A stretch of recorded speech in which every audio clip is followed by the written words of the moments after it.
sekwaba umkhuba wethu bantu abamnyama ukuhlezi ukhala ngokuthi awukwazi kwabhlungu webantu yazi ilanga liyashisa umkhuhlane njoba ngena ubusika nje niyobabaza ke senizoyimanifestela imkhuhlane noma nizomanifestela nezingane zenu imkhuhlane utshela ingane ukuthi hayi wena mase ukuhamba phansi uzophathwa umkhuhlane.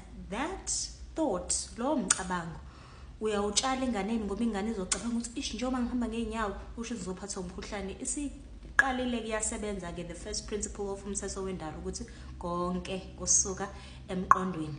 Ake sikhulume ke kodwa ke nanoma ngabe ingaziphi nje isiguli angikhathali kungaba izinto esibiza ngo chronic noma ngaba izigulo nje zamihla ngemihla lezi sesizithatha njengejwayelekile njengemkhuhlane. Sehlise isikhathi noma sinciphise isikhathi noma usiqede nya isikhathi la ukhuluma khona ngoku-owna isifo esithize. Uma ukhuluma uthi mina ngiyagula, umzimba wakho usukulalele, wonke ama cells omzimba wakho usukelalele and futhi njengoba elalele nje athi yebo. Ngesikhathi wena uthi mina hayi ngiyafa umkhuhlane, ngiyafa idolo, ngiyafa iqolo, umzimba wakho ulalele. Ngesikhathi ukukhuluma kuvele kwenzeke.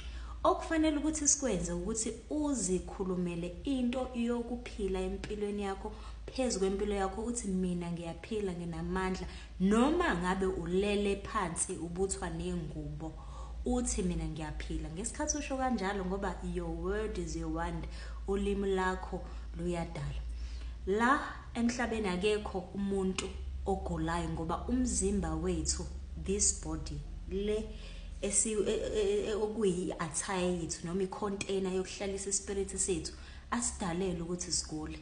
Into eyenza ukuthi sigule yilokho umqondo wakho nalokho okufaka emqondweni wakho ukuze kuzobonakala phela la emzimbeni wakho. Njengayo yonke into oyenzayo, ukujabula kwakho okusuka emqondweni sikubona ngesmile sakho, ukucasuka kwakho okusuka la emqondweni ngokuthi ubani ucasulile sikubona la ngokuthi usoshintshile ubuso sebuhlenile. Kanjalo nokugula kwakho nokuphila kwakho osikubona emzimbeni wena usuyitshela ukuthi awuyagula kusuka la emqondweni wakho.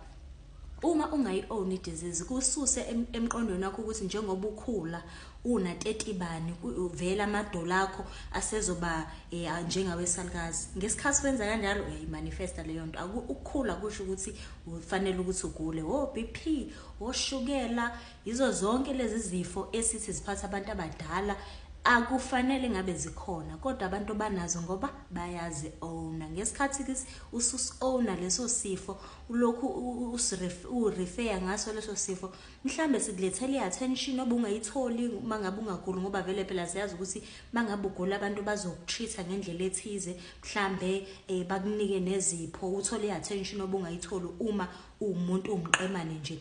Dila naleso sidingo leso naso se-attention ukunokuthi uthi wena u-owna isifo. Akekho umuntu ofanele ngabe uyagula. In fact akekho umuntu ogulayo. Umuntu ogulayo umqondo wakhe osuke u-diseased bese umanifesteka la emzimbeni wakho. Uyeke ukuthi uyagula, angikhathali ukuthi ngabe yisiphi isifo, umzimba wakho udalela ukuthi ugule. Umzimba wakho uyaziklina usuku nosuku. Umzimba wakho uyagaya, ukhipha konke ongafanele, izinso zakho, izibindi zakho zisebenza kanzima 24 hours uwenza sure ukuthi umzimba wakho uhlezi uclean and proper. Kodwa ngoba nogxisha ukudla ongekho right ukwenza yonke into, kodwa usabhizi usazama ukukusiza. Kodwa uma ushintsha la emqondweni wakho ngeke uphinde uzogula. Yehlisa uku-owna ama-diseases. In fact unga-own any disease.